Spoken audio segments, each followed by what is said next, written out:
All right, well, we've both been coaching for a while now. But when I started 15 years ago and I told someone I'm a coach, the first question they'd always ask me is, what sport? Seriously? But now it's different. I mean, now coaching is hot. And so we have people calling us for coaching. They don't even know why they want coaching, but they know it's a hot thing, so they're calling. That's one of our pet peeves. We want people to really know what is coaching. Now, you may be asking, what does coaching have to do with you? Well, we're talking about whether you're an advisor, whether you're a manager, whether you're a leader of any form, the ability to coach and persuade and move people is a critical skill. So the first part of this course is we're going to cover, what is coaching? How is it different from other disciplines?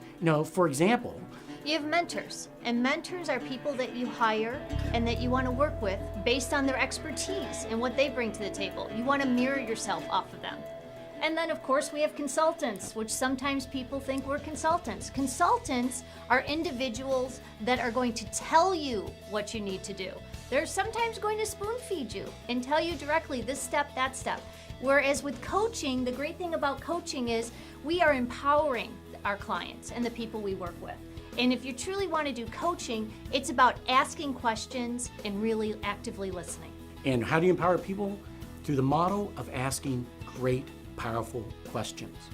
So we have a very specific 5-step model that we teach in this course and then have you practice. So the very first step of the model is your ability to discover, your ability to gather, your ability to ask powerful questions. Now, I know this is nothing new. You're probably sitting there saying, Tim, this is not rocket science. We know to ask questions. We know you know it, but we found in the course that the discipline of asking a question versus telling is actually very difficult. Why is that? Well, since kindergarten, you've been trained, rewarded, encouraged for doing what? Your ability to answer the question. We want to show the value of asking the right question. So the first step is powerful questions. As we move up the model, it's the ability to reflect and to clarify. Now that's simply 5-10 seconds to say, hey, if I understand you correctly, you're saying this.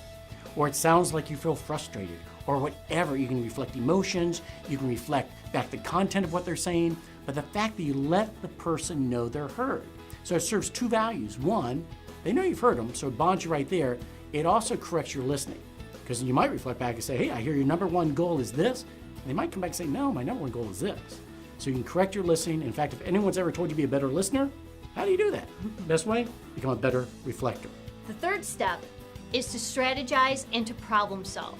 It's about asking those powerful questions and helping people get through and move forward, get unstuck, and get past those barriers that are keeping them blocked.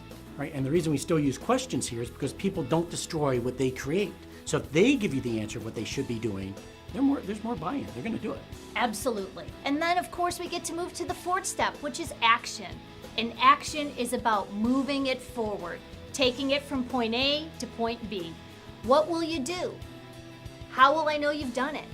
What's that first step that you can take? These are some of the questions that we ask in the action step. And then, of course, then we get to move to the 5th step.